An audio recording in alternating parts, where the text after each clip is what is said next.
Welcome back, everybody. This next series is something that you all have to watch. This is the Professors versus Rest and Relaxation.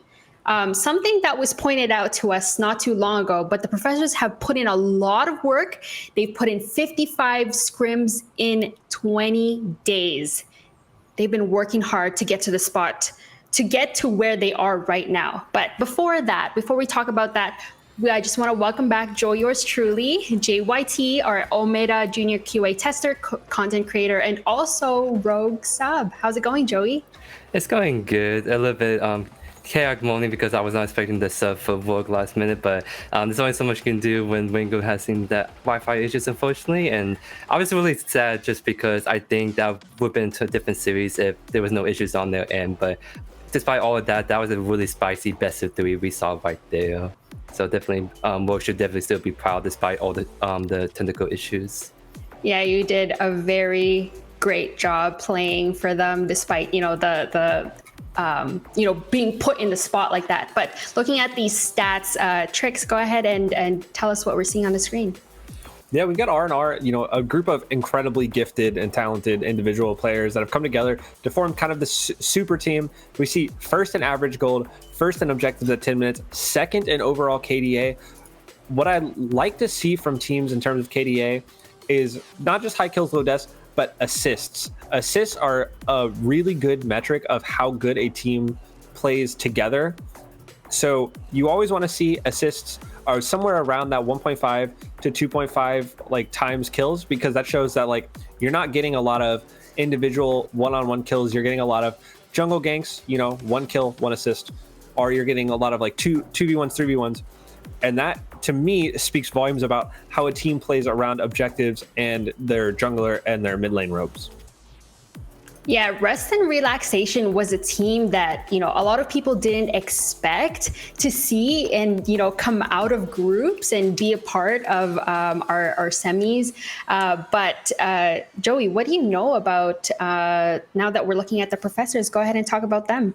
Yeah, so it's kind of interesting. I think I forgot what I said it, but one thing that I sort of doubted Professor a little bit is that a lot of them did took breaks from the game and only just got back to play just to kind of get back in this PC tournament. But there's a really cool stat that in the last 20 days, they did 55 different scrims. So they were really putting out the grind.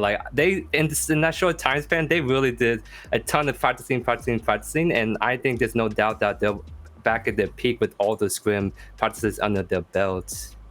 Yeah, can you just imagine 55 scrims in 20 days? Just, that's almost every night of playing this game. And you mentioned that they did take a break, but I'm super excited to see what they'll be able to show us with this next best of three. With that being said, let's go ahead and see the draft. All right. So Joey, as someone who's played in the PCC, can you remind us of the strategy on how these teams should draft?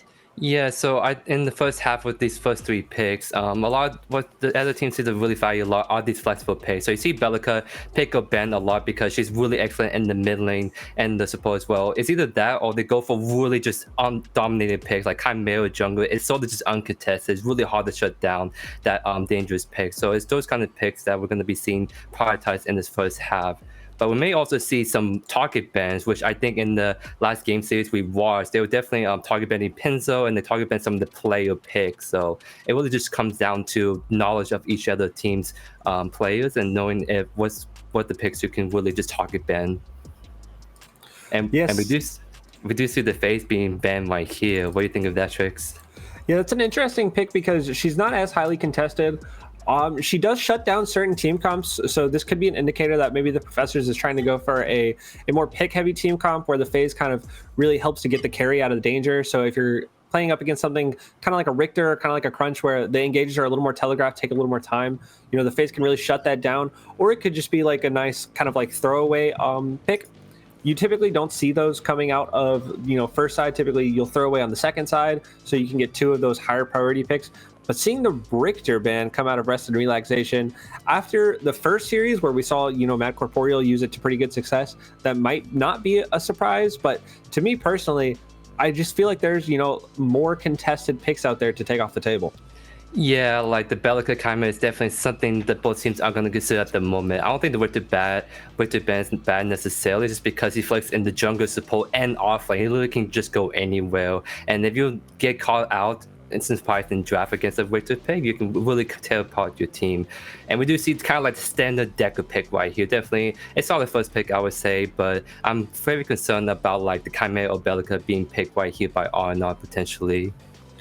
Yeah, Decker and Bellica going first and second almost feels like a formality at this point, and feels like we should almost start the draft from that point, because I just feel like every single time it's one gets picked and the other immediately gets picked.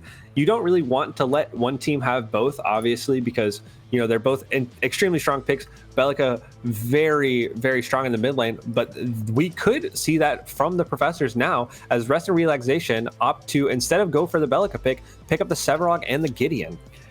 Yeah, it's kind of quite surprised, but I guess the Gideon is actually starting to come back in, because I think in the last tournament series, Gideon was sort of just kind of hanging there, not really that viable pick, but it's kind of shown that Gideon is coming back a little bit strong, especially in that first series for FFG. So definitely I can see him being picked up. Instead of all, it's just that Domino forced to reckon with in the off lane. You just can't really deal with him once it gets to the late game. So it seems like on might be trying to go for a late game team fight strategy.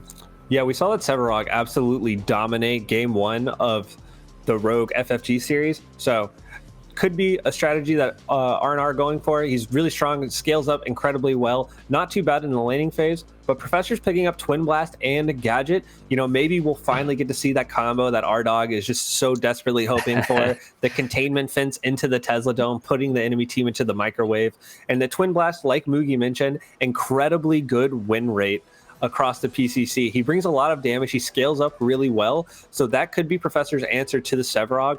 But overall, I like this. I like the draft that the Professors have. Like, we know where the picks are going, but their team comp, the way it plays right now is still super flexible, and it's really going to get rounded out in the second half of the draft, whether they're going to kind of go for a more pick-oriented comp, whether they're going to go for a real big team fighting comp. But we see the Drongo coming out from Rest and Relaxation as well. Yeah, that's a good pickup on Drongo, because so just kind of making sure the ADCs don't get banned out by Professor. So it's a good solid pick to round out the rest of the comp. It's looking pretty solid, I would say, for both sides, because that Sevarog Gideon is going to be an issue, but that Gadget is actually a really good pick into both of them, especially in those team fights. And we do see R not going for the Fame Out ban, which in my head is quite interesting. I don't think Fame Out is. I think Fame Out is a little underperforming, but maybe someone on Professors with the Fame Out pick is actually very deadly. Yeah, I agree. I do think that the Feng Mao is underperforming a little bit. We saw Zephyr pilot him to pretty good success in the last series, and I don't think that the Professors, okay, so the Professors lineup is a little bit different this tournament than it was in the seeding round. So maybe R&R is target banning one of the newer pickups, or maybe it's just kind of like we mentioned, a throwaway ban. And the Countess ban is incredibly surprising. I don't think we've seen her hardly at all across any of the PCC events. Have we, Joe? No, we have not. I'm actually really surprised by that pick as well. All I know is that Countess is something that's being slept on in scrims. I think some teams in the scrims been actually using her with great success. When I was on comps with WoW, they were actually considering doing Countess jungle. So it's just like, I think in the right kind of team comps and matchups, Countess is actually someone that can be play really well. It's just we haven't seen plot into the PCC because it's a very high risk, high reward pick. So you definitely have to know exactly what you're doing if you bring out the Countess either way. Yeah, when we talk about these high damage picks, even mentioning like the Feng Mao or the Crunch, they're kind of these feast or famine characters that have to quickly get off the ground and then maintain their lead. Countess is that to the absolute extreme. She has to get off the ground early, and especially picking her into a Decker, I don't see a world where R&R would have ever picked up Countess in the second half of the draft, and they opt for the Chimera instead. This is an incredibly good pickup. Chimera is so strong. We saw him absolutely dominate the last series. He's everywhere in the jungle. As long as you don't get your red buff stolen by a Richter at level 2, I think the Chimera just brings a lot to the table in terms of damage and disruption in these team fights. Yeah. And we do see the Grux and the Greystone being picked up. We saw like the potential of Greystone and the off lane, but like Grux is very surprising. Honestly, they can go either jungle or off lane depending on what they want to try and do. I just know that Grux jungle sort of struggles just because he has very limited mobility on those ganks. So, and maybe a Greystone going in the jungle because he can be a huge menace when it comes to like team fighting on objectives. And Grux is a better pick if you want to bring a lot of pressure to that Sevok off lane. Yeah, we saw Pinzo pilot that Greystone last game. I don't think that we're going to see the 3 lives Greystone coming out of the Professors, but it is a possibility. And R&R rounding out their team comp with Narbash. I think that this is a great pickup because with his AoE speed, this team from R&R kind of wants to run at you. He's got the thunk for those long range like lockdowns. He's got pretty good peel, especially against a team that has kind of low CC. It's only the Decker and the Grux. And so the Decker's going to try to long range CC and the Grux has to get on top of you. The Narbash ult, I think he can get a lot of value out of here, especially with the Drongo able to self peel. Overall, I really like this team comp from R&R. Yeah, I think R&R has a very well-balanced team comp. And I think Professors sort of have a similar team comp, but they're a little bit more prone to slip-ups. And like they have to really pilot their team comp well to match the really solid team comp that R&R is bringing out to the table. Like that Narbash just killing the Sevok Chimera is just going to make everyone so hard to kill on R&R if they don't get any buzz damage going on in this team fight. So I think those mid to late game team fights might be on the longer side just because of how bulky both the teams can be. But where's the Bellica? Why is nobody picking the Bellica? Like, you know, Trix, you were kind of talking, and same with you, Joey. Bellica is usually one of the top picks that we were seeing, especially in the first series that we just watched. But this is just like the first game we're not going to see her. But looking at draft alone, who's got the, who is it for you, Trix? You know, both teams have really strong drafts. I really like them. It's not that often that you see kind of two teams that want to 5v5 straight up. We've seen a lot of like one team wants to 5v5 and another team wants to pick. Both of these teams are looking to group up 5v5 and just run into each other like two huge crashing waves. I have to give it to R&R for this particular game just because their boys are a little beefier. And with the Narbash, like Joe mentioned, it's really hard to pick a priority target because I don't see a lot of burst damage coming out on the side of Professors to kind of mitigate that Narbash healing. So I think that it's just going to be long, drawn-out fights where R&R is just borderline unkillable. And with that being said, let's also do predictions at the same time. So with the whole series, best of 3, who do you think will win? The Professors or Rest and Relaxation? I think I have to give it to R&R. It's going to be R&R for Trix. All right. And for you, Joey, looking at draft and also your prediction, who is it for you? I think from what we can see from this first draft, R&R looking to be pretty solid going into it as well. It's just like in this first game especially, I think both teams are trying to do the same thing, just R&R just draft way better in this first game. So definitely Professors need to try to get a little bit better draft going on the second game to try to see if they can catch back up and make this the best of 3. All right. And is that also your pick for the series? Hey, R&R, Joey? It's hard to tell. It can either really can go sideways. It just really comes down to draft preference. But at least for this first game, looking very favorable for R&R. All right. I'm going to lock down Professors because both of you are picking the monkey. We talked about this. 55 scrims in 20 days. Does that mean nothing to you guys? Yeah, they've been scrimming a lot, and a lot of them have been playing they played in the original Paragon, almost their entire roster. They've been playing these kinds of games for as long as they've been available. They're really, really good players overall. A lot of experience under the belt. I just think that R&R, they got that dog in them. They got that dog in them. I love that. All right. Well, game 1. Let's give it up for Crashy and Lance. Hello, everybody. My name is Lance, and I am back here with my second favorite Pokemon Unite content creator, Crashy. Crashy, how you doing today, man? I'm doing well. The first series was awesome to watch, but it was kind of a heartbreaker at the same time. I liked that the Greystone got some play. Like I appreciate the Greystone, and then now we have Greystone picked again. Now to kind of speak to what our analyst just said, I do think I'm liking the R&R comp a little bit more. I think their team fight might be a little bit better, but I'm excited to see what Grux can do because I feel like I haven't seen a Grux competitively in a bit, and should be a good time. So yeah, we'll see what happens. I have been paying very close attention to this Professor's roster. The changes that they have made and violence over here in the offlane has been playing Grux non-stop in the time leading up to this year. We see him bunny hopping down into the blue side jungle for himself here. Keep your eyes on this violence guy. He was a Paragon Pro. He is now into this, and you see they're immediately pressuring him. The difference between him and Akram here, it might be the turning point in this. I am a full-on believer in Professors. I've been tweeting it out. I don't just think they're going to win this series. I think they're going to win the next series, and then I think they're going to win the series after that, and they take this entire tournament, and this is where it gets started at. We also see Finesse 2 on my favorite champion, Gadget here, gonna have an okay lane into the Gideon as well, as the Tesla Dome works so well on top of the black hole. What do you expect to see early in this game, Crashy? Honestly, I expect to see a little bit of respect from both teams. I think that this is something that I feel like we're seeing come back into form. The duo lane from Survivor Crazy Fool has always been something that I really like to pay attention to. I just think that they work like a well-oiled machine. But to be completely honest, I think that both of these teams are really good. So we'll have to see. I mean, I don't think that you can ignore the fact that they did 55 scrims. So obviously, I'm expecting that duo lane to kind of have some really good comms, some really good synergy.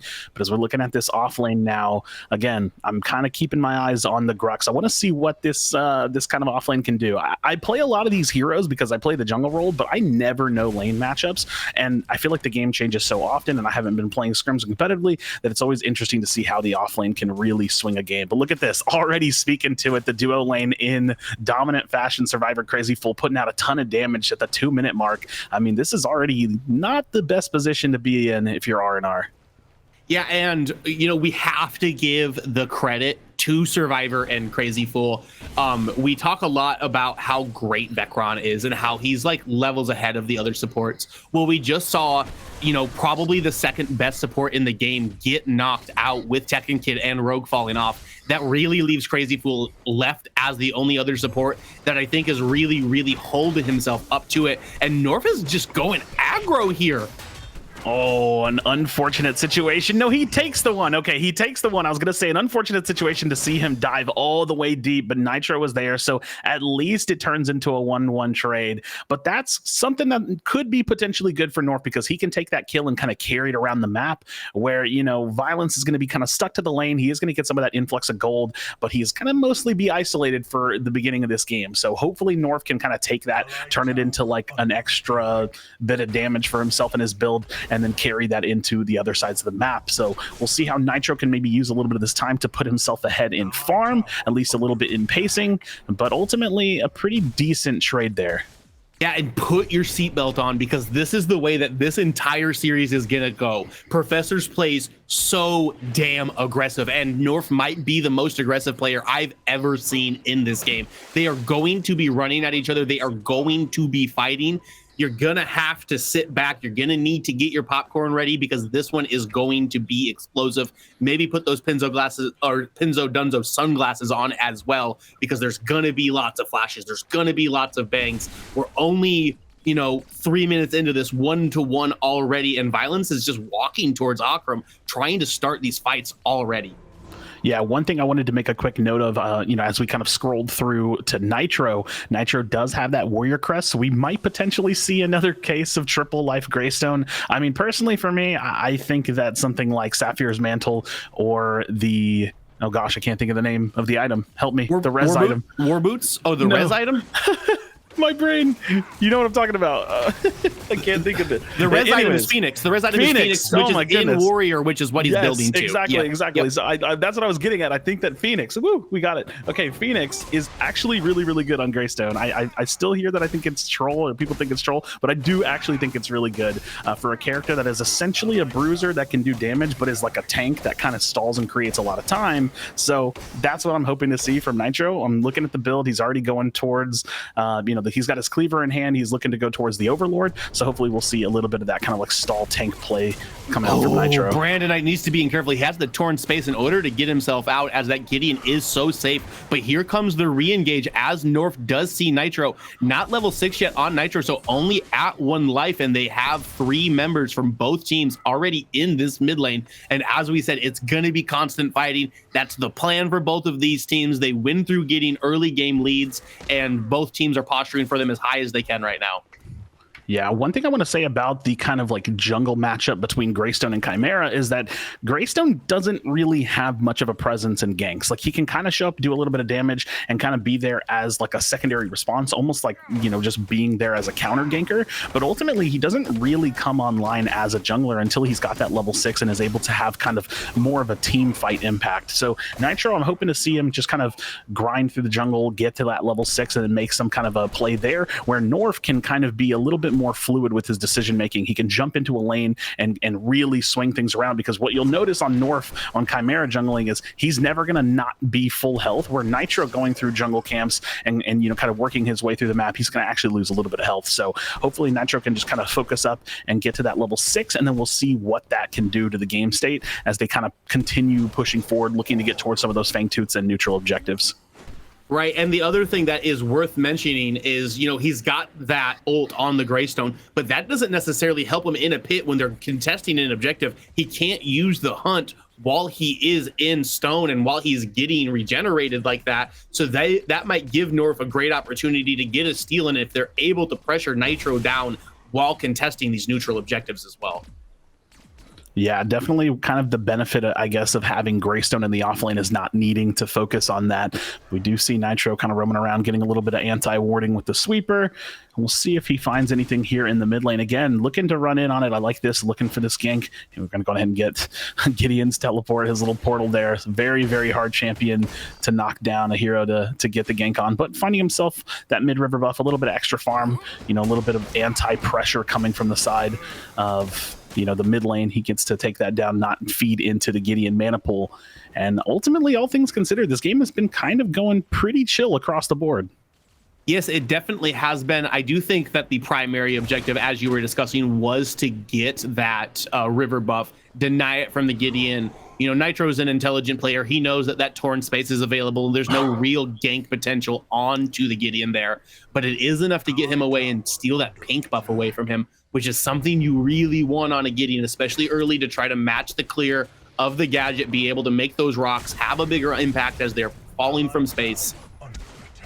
Yeah, we might see a roam coming from the side of the Professors now. It does look like they've pushed up that wave. Nitro, Crazy Fool, and Survivor are going to be on top of the Fangtooth. So the first neutral objective might be going in the hands of the Professors, but you actually see they're peeling back a little bit. They don't want to get fully engaged on North. Jumping in is going to go ahead and dive in with that ultimate. Is going to be looking to find the backline. The Gideon jumping in as well. North finding one. And again, the biggest thing with Chimera, just not taking that much damage, keeping himself healed up. So R&R coming in big with the turn there. Professors maybe a little overzealous. They didn't have, you know, they had a little bit of lane prio to jump in there, but they didn't really have, you know, any kind of a pick or any kind of character that was low on health to kind of jump in there. But, you know, the quick response from the mid laner diving in is going to put a big amount of damage there. And again, North just such full health diving in the back line, instantly using that ultimate off of the flash. A really nice play there.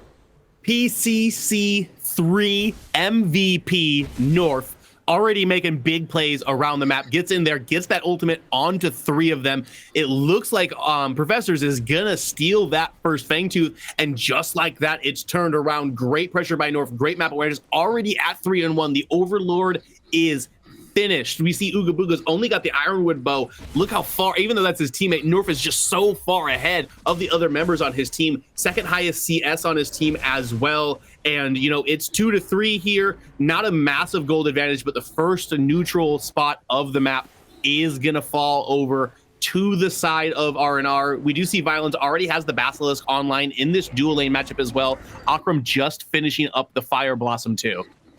Yeah, one thing I think I kind of want to take note of is just kind of looking at the lack of pure tanks in this game outside of Sevarog. And, you know, with North also using the Titan's Crest, I think we might have a bit of a scaling issue for Professors where, you know, both Norf and Akram are going to be kind of scaling if they both opt in for the Sapphire's Mantle, where both Violence and Nitro have taken the Warrior Crest, and we have yet to see what decision they go ahead and decide to take from there. So that could potentially be something that, deems problematic, as Norf does have that Overlord, so any bit of additional health is going to play into the power that he can dish out, as well as just the fact that Sevarog is just like the definition of a scaling hero. So the longer this game goes on, the more dangerous it might be in the kind of tank sector of this game, but we'll have to see how the professors can respond to that. So they are kind of looking to control the duo lane more and more, and it looks like this is going well, but hasn't quite translated to the bigger picture of the match.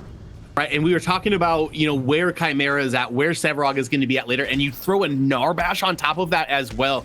As Narbash gets later into the game, those heals become so impactful, and the health regen that's already in Chimera's kit when he gets his passive stacks off, the health regen and the massive health pool that's already on a character like Sevarog is just going to be enhanced by having the support Narbash on it.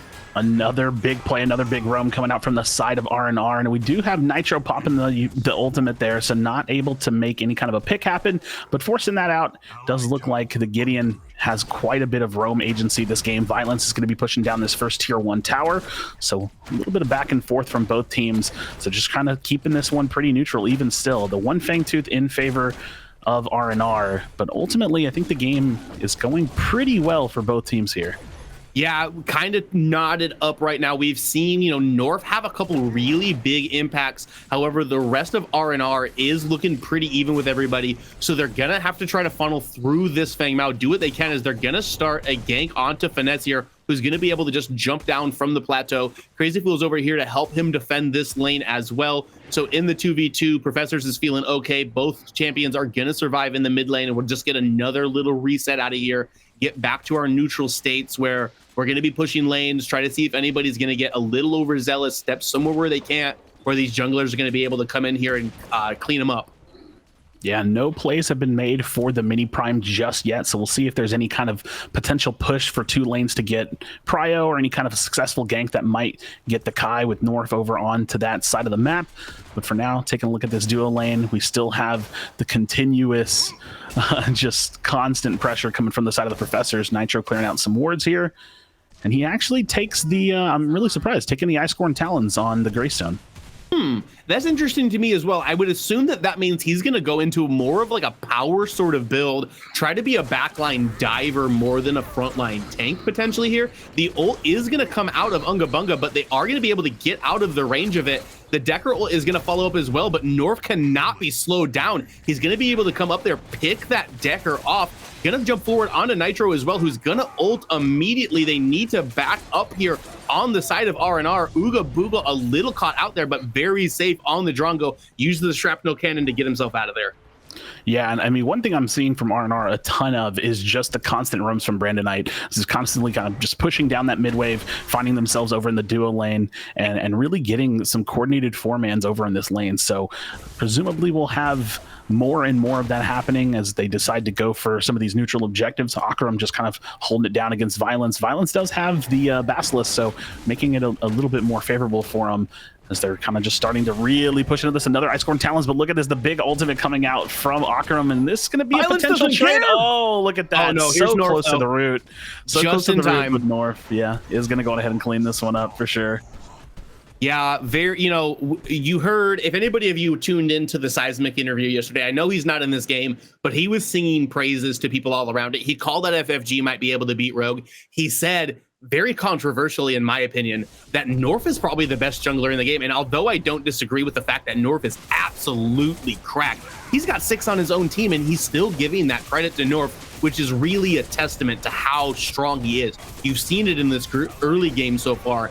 This Chimera is just running everywhere. He's taking this over. They are able to soak up this the second Fangtooth of the game, 1-1 apiece now, with the Chimera having to show some pressure on the right side of the map. However, they still have a freight train rolling down the tracks at them with this Chimera. Nice. It looks like the mini prime was taken by Norf as well. So Norf definitely in the driver's seat of this game, has the Sapphire's Mantle like I was kind of predicting. Like I said, just goes so incredibly well with some of the HP items that you can actually put on this hero, as well as just continuously stacking HP and just building more and more like tanky bruiser power for yourself. We do have that Basilisk being queued up as well, and which is going to be a ton of damage armor shred coming up from Norf's Q. And Akram and Violence going back and forth. Lots of brawls in this lane, but it definitely seems like the pace is kind of being set by Norf right now, as there is a Fangtooth for both teams, so still somewhat neutral. Wouldn't say that the game has kind of like taken control or hasn't had, you know, a team take control just yet. Brandon Knight jumping through the portal, Nitro trying to chase up a little bit.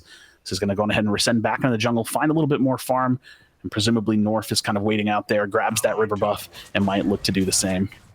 And a little bit of pressure onto the tier 1 tower out of Survivor and Crazy Fool here onto Ooga Booga and Unga Bunga. Probably my favorite dual lane to say the names of, but we have another fight going on in this off lane here. Violence and Nitro are gonna pick up the kill on Akram, and I was trying to work this point in earlier, but this is exactly what they need to do. Violence knows that eventually he's going to be outscaled by this Sevarog, but in this early game, Grux absolutely tears Sevarog apart, needs to stick to it while he has this power spike and it available to him, potentially even take this tier 1 tower out as well to just put as much pressure and to keep this Sevarog as low and as behind as possible. As the tier 1 tower is going to fall, all of the local gold is going to go to Violence as well, who already has a pretty significant CS lead over Akram and is only going to be stronger now. Yeah, we haven't seen much offlane influence on the rest of this map, but with that tower going down, presumably will change here soon. Again, North does have the mini prime, so we'll see if there's any kind of a particular play or 4-man roam that might look to open up the map. We do see Survivor dropping the ultimate onto Ooga Booga and Unga Bunga, but no picks have been taken just yet. And now we do have North kind of in that river on the left-hand side, might potentially looking to find some kind of a roam. But nothing coming in just yet, as both teams still kind of just playing it close to the chest, taking their time, have a little bit more time until the next Fangtooth does come up. That'll be Fangtooth 3, so kind of set the stage for the potential third Fangtooth to be taken. As both these teams just kind of taking it slow, even still. Yeah, and honestly, I am really surprised that it is as slow as it has been. Crazy Fool going to jump up, try to hit a good one, put Unga Bunga into a cage. The Decker ult is going to come through again, but Unga Bunga once again going to be able to blink and get out with his life. We have more fights popping off as it's going in mid lane too. Yeah, the Tesla Dome coming out from the side of Professors, but no picks taken up. Again, you know, it looks like Akram's probably going to have to end up going back to the offlane. Crazy Fool finding North. North does get that cleanse off and now is stuck in a cage. The ultimate coming out. Nitro is there, but it does look like Brandon Knight has the roam. Are they going to be able to pick up this kill onto Crazy Fool? Nitro might potentially be able to stay in this one. North not able to stay alive. Unga Bunga goes down as well. Ooga Booga there, maybe potentially able to put in some damage. He's going to be having a lot of members chasing him. The ultimate does come out. Now, Brandon Knight trying to get there, see if he can peel for him. I think the flash was used as well. So Professors finding a nice roam that really gets them kind of some pace going, some momentum going, because we do have Akram over back in the off lane. Now, the off lane might be able to get that tower down, but this could be some big influence in terms of the duo lane tier 1 tower. Yeah, and another crop of local gold goes to Violence, who picks up the tier 1 in mid during that. Looks like he's going to trade his own tier 1 back to Akram in the off lane for it, but that's 800 gold worth of local from taking tier 1 tower onto the Grux so far. And how did Crazy Fool survive that fight, Crashy? I don't even get it. Yeah. He was bunny hopping, double jumping all over the place. He got ulted by the Chimera and it just wasn't enough. He's still able to do it. Violence and Nitro once again over here. Colossal Bull is going to pull Nitro off. The Subjugate's going to land as well as Akram. The escape artist out of Ak, as it looked like they were dead to rights in that fight. Yeah, very nice. North finding Crazy Fool. Is he going to be able to chase it up? He finds the corner of the wall instead. No, he doesn't get all the way around the wall. Sometimes the physics just plays into your favor, I suppose, if your Crazy Fool is going to survive yet again. We do have Nitro kind of stepping in here towards the middle. Brandon Knight is there as well. Nitro might be a little bit out of position. It's going to go ahead and flash out of there, I believe. I don't think you can clear that wall with the jump, but flashing out of there. Now the third Fangtooth is up, and it does look like R&R is on it instantly. Violence is not on this side of the map just yet, as they're returning to base for the Professors, so they might be able to take this one down very quickly. Ooh, let's see if they drop a Tesla Dome down on top of it. Nitro's going to try to get in here for a steal. They did get it down. It looks like it was R&R who were able to pick that up. A bunch of people jumping through the torn space. Nitro needs to be careful as he is isolated from them. Akram's going to turn back in towards the tier 1 tower, but isn't standing anymore. Still has a lot of health in order to be able to run away. Twin Blast's going to make a couple grenades fall down on top of their face, but it looks like Professors has their eye towards this mini prime. Actually, not quite going towards where that mini prime buff is. Just going to get some deep vision into their red side jungle, but that all stems and that all starts from them being able to get that catch of Nitro, where he had to burn the flash to get over that wall where the river buff spawns in order to keep himself out. That gives the inside track. They get that nailed down really quick. That 8% out of combat movement speed is so good on, having a Narbash who's already going to speed you up the way they are. You're going to get deeper black holes. You're going to get easier dives out of your Chimera with this. That's great for R&R as they are starting to take a little bit of a lead in the mid game so far right now. Yeah, I mean, not a terrible trade, right? They put themselves up, 2 fangs to 1, which again, the biggest thing about that is the out of combat movement speed, I think is really great. You're right. But you're kind of posturing yourself for the necessity to have the Professor show up to the next Fangtooth, right? Because the next Fangtooth is going to be that primal, which of course you don't want to let them have that either. But on top of that, it has the potential to deliver a bunch of stats for R&R, which, that really puts them in the driver's seat for, kind of taking control of the game and really pushing themselves forward. So the timing of the prime, though, was really interesting because after they got the pick on R&R, it was like the transitionary period from mini prime to big prime. So there wasn't really a potential macro play for Professors to make. So they just kind of went for some deep wards, which I think R&R has mostly cleared out now. And again, this game has had like these multiple set points where you just kind of find both teams at default. They kind of default back to their lanes. They kind of continue farming, and then they start flowing around, working together, looking for these picks. So we've kind of found another set point, sitting a little bit at default, getting some farm in, and then presumably here soon we're going to be looking for some picks as we have Unga Boonga getting caught out here, not able to stay alive. Nitro finds a kill, so the Professors, very good team at finding those roams, finding those picks. They're going to be looking to push down this duo lane. They want to find this tier 1 tower if they can find it here. There's the ball, and that's going to be a lot of health going for Ooga Booga. They should still have the Greystone in order to be able to complete this. Yeah, there it's going to go, which is going to peel the turret aggro. Brandon Knight's here for a follow-up, but not a whole lot to it. Norv's going to try to get onto Survivor. Black Hole is going to come, but it's going to miss both of them wide as both Crazy Fool and Survivor are going to be able to walk out of this.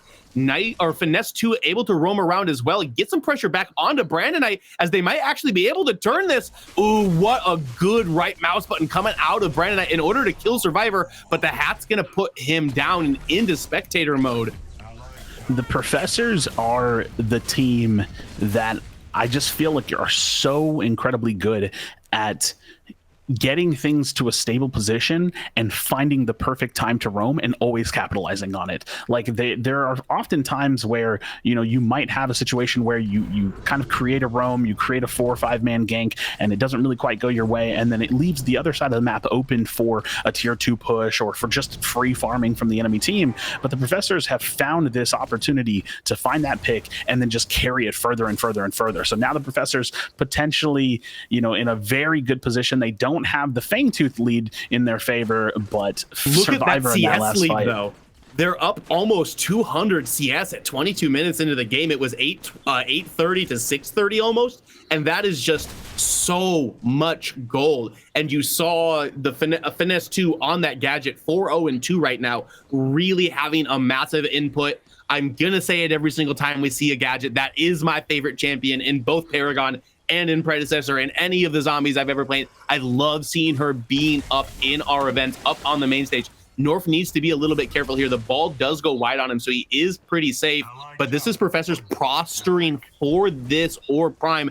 Actually, it looks like they're going to walk away from it as it's not necessarily smart for them to flip it 50-50 with just how much of a better presence in a pit that Chimera has over the Greystone. Yeah, I mean, the beauty of this kind of dancing position that they're in is that they do still have their duo side tier 1. So naturally, if they do dance this long enough, they can kind of continue to set up some farm in the jungle, the mid, and the off lane. That duo lane is going to push against the side of R&R. So it's kind of in favor in terms of passive play around the prime pit currently for the Professors. But again, we're kind of creating some new defaults where they don't want to lean too far away from mid and off lane, but everybody's just kind of farming, keeping these lanes pushed and playing it passive. This is just the pick game at this point. They're looking for Decker to make a play, honestly. I think the professors are, in order to kind of dive in on, someone from R&R and potentially make this this big prime play happen. Yeah, trying to get some on to the rampage, or not the rampage, I'm sorry, onto the Grux, onto the Rhino, get some good gold up there as well so that he can try to compete in this late game with that Sevarog. However, it is going to be difficult to continue to stay on pace with the Sevarog as we are approaching this 25-minute mark. Sevarog has got to be getting close to max stacks, getting so much bonus health off that, so much extra siphon damage that it's going to be hard for professors to get through this front line soon, especially when they have a black hole that gets opened right on top of all of their heads. We see North, just picking up this blue, actually giving the blue buff over to his ADC in the Drongo there. That's great. Drongo can burn through mana. The ability to have ride rounds on pretty much an infinite cooldown as well is very nice for you. That damage that they're going to be able to pump out. Natty needs to step up here and he needs to really start making these big plays if they're going to be able to turn this around. And the later this goes, the more damage that Drongo is going to do. Now, I like what R&R was trying to do there. They were really looking to push forward. They saw Violence over in the off lane, but Violence now finding their way back to the mid lane, and that Primal Fangtooth is up. And the same thing I said about posturing and dancing the Prime Pit is still also true about this Fangtooth Pit as well. They still have that tier 1 tower, so it's incredibly hard to set that lane in favor of R&R. In fact, it's basically impossible. So the more they can dance, the more that they have the far off lane set, the harder it's going to be for R&R to make some decisions. Now, in my opinion, what I would love to see R&R do is fly at them, make a play, force a fight, and just take it hot and heavy. But Professors, again, you were talking about that CS lead, is not necessarily the team that you maybe even want to be fighting right now. So trying to be patient, trying to set the lanes, be disciplined with the people that are dancing versus pushing and setting the lanes is going to be an incredibly hard thing to balance here and do as you're waiting for the Professors to potentially make a mistake by, say, starting the Primal Fang or getting caught out of position. Yeah, and good discipline from them to not just rip that. You saw Ock up on the perch, ready to do it. You saw Brandonite pushing the mid wave into that tier 1 tower. They caught Ock out of position here. This is not great for R&R, but what a beefy boy. And Unga Bunga is going to just come right over, heal Akram right back up to full health. However, that might give Professors the confidence they need to start this Primal Fangtooth. Looks like they are once again just clearing the waves and posturing out here, trying to find somebody, stepping up a little bit too far other than Akram so that hopefully they can actually burst them down. And yeah, it looks like they found it. Yeah, North dropping down is going to be hot and heavy in the fight, though. Has probably already used their cleanse, so North going down, not able to make a big play there. But again, Ooga Booga is not even there over in the duo lane, kind of keeping that set. Ooga Booga is now here, but is going to be alone over on that left-hand side, and you do see Unga Bunga kind of retreating out, but Ooga Booga is the last man potential standing that has some damage output because Brandon and Unga Bunga have pulled back. So again, North dropped down the ledge and is fully committed. That's the biggest thing with Chimera. Once you're in, and that pick happening so fast before Ooga Booga can even get there to kind of even have a really solid team fight. Yeah, and that should be, maybe not quite yet as the health bars were low, but they would be looking at this Primal Fangtooth. Unga Bunga needs to be careful here as Violence is going to get the smash and grab, going to be able to take that down as well. So now 4 members of R&R is down, and there is nothing but a black hole to stop the Professors from being able to get this. There are some low health bars here. Brandonite might be looking to be a hero. Really low health bars, in fact, actually, as if he gets a good angle onto that, is going to be able to at least pick up Violence, but that's going to be Primal Fang coming through for it. Nitro's got to be careful. He's got to survive. They are going to go in with the black hole, but they're going to disrupt him immediately, and Nitro is there to try to stop him, and that's going to be the Primordial Blaze being able to put him down. North is here to stop, but the members of Professors are safely in their red side jungle now, and they pick up the first huge objective of the game. I really respect the play from Brandonite there. I mean, it really was one of those situations where it's like, hey, you kind of have to throw yourself at this. And even if he was able to pick up like 1 or 2 picks, it would have been huge. Unfortunately for Brandonite, he gets no picks. And now it might be Finesse here that might be in trouble, as you do have Akram, the Tesla Dome coming down, but Akram really heavy on the chase. A nice stasis there, but I don't think there's going to be any opportunity for Finesse to get out of here. It does look like Survivor might be there as well, but now, okay, at least the Blaze. trade. At least the trade comes down. Blaze, baby. That's what you get for having a character like Gadget and then having that primordial Blaze buff on top of it. She deals so much tick damage to you. She's got the Megacosm online at this point in the game already. And honestly, they committed a lot of members from RNR there just to pick Finesse.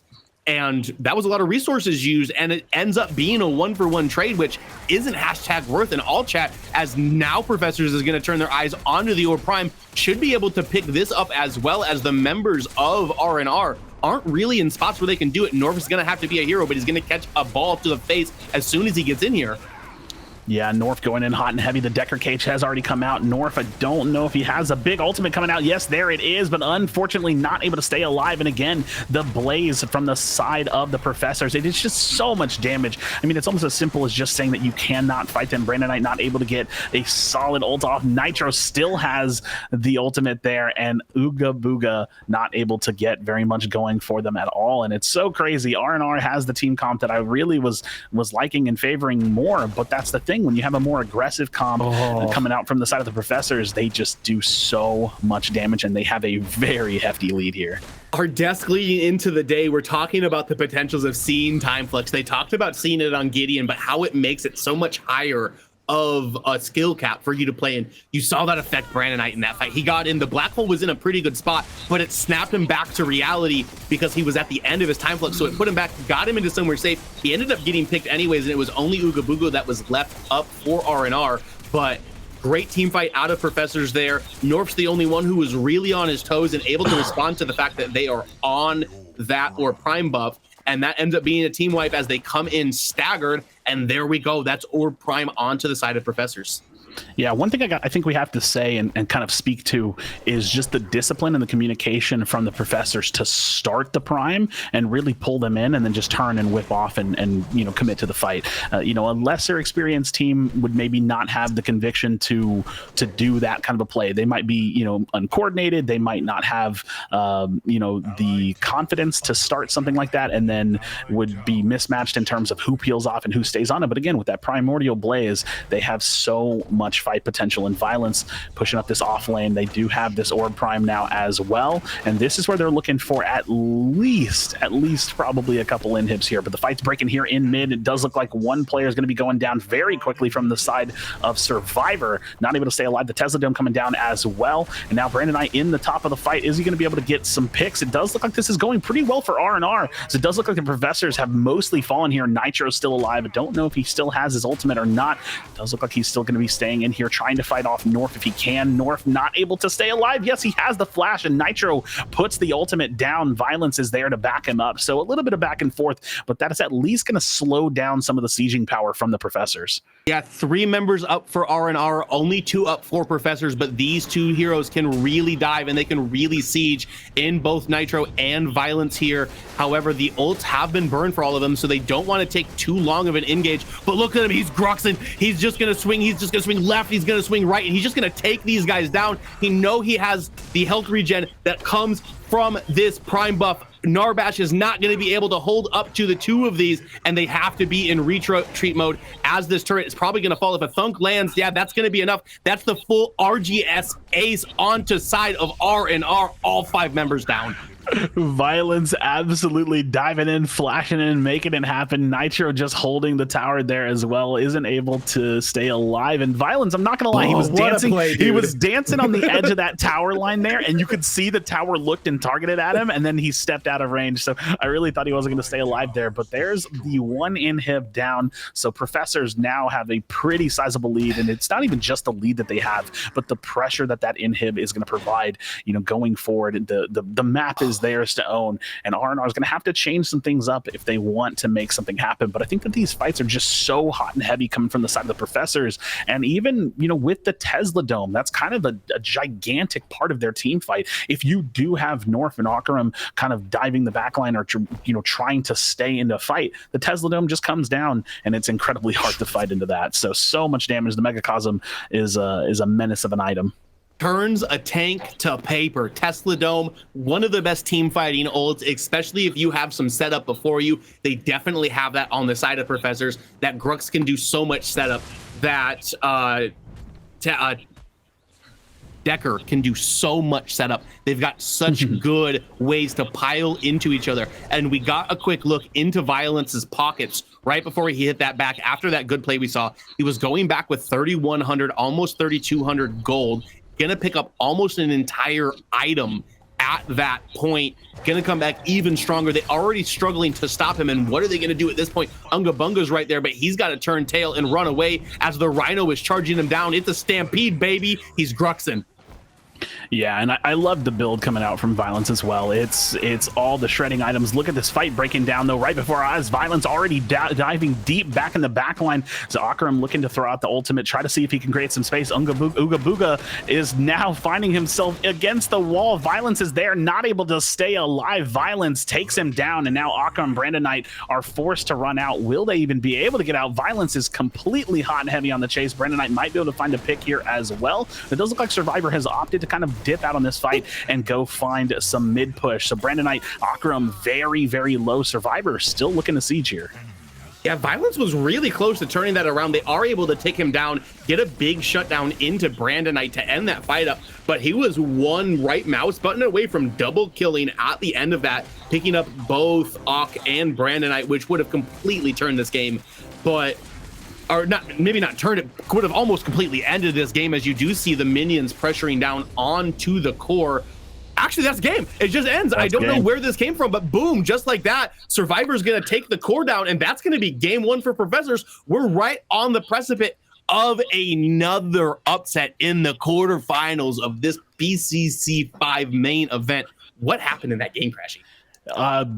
Honestly, like, it's not really this simple, but Violence happened. Like, that's the best performance I think I've seen on a Grux in a very long time. The offlane was constantly pushed. The influence from Grux in the offlane coming into the kind of mid and left side of the map was very hot and heavy once it started. And then every single team fight, it was just a slaughter fest. And it's funny because the thing that I had said earlier in the game was like, oh, this could be a scaling problem where, you know, you're going to have much more tankiness coming from the side of R&R, but that doesn't really matter if you kind of get stomped and steamrolled by the side of Professors. So Violence, Nitro, they create some time. They are doing a lot of damage. They're bruisers. They're not, you know, pure tanks, and then you can pick up some really solid tank items to go along with that. You had the Unbroken Will for some healing, you had the Stone Wall for some CC, and then Violence just steamrolled every team fight from there, as well as, because I think this is very important, insane positioning from Survivor. There was a couple of fights there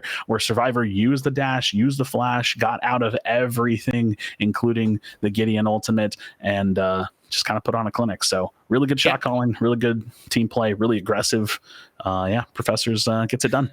And there were a couple of fights in there. You saw it a couple of times where Crazy Fool gets away with just a sliver of health. Both of those times that was against North as well. You got to think that just like one or two more kills on the North would have given him the gold he needed to be able to compete with Violence and in order to be able to potentially pull this game back for them. But we're going to a game two with our second seed potentially facing elimination. We're going to take a quick break, and then we will be back with our dog Trix and Joe yours truly once again. We'll see you in 3 minutes.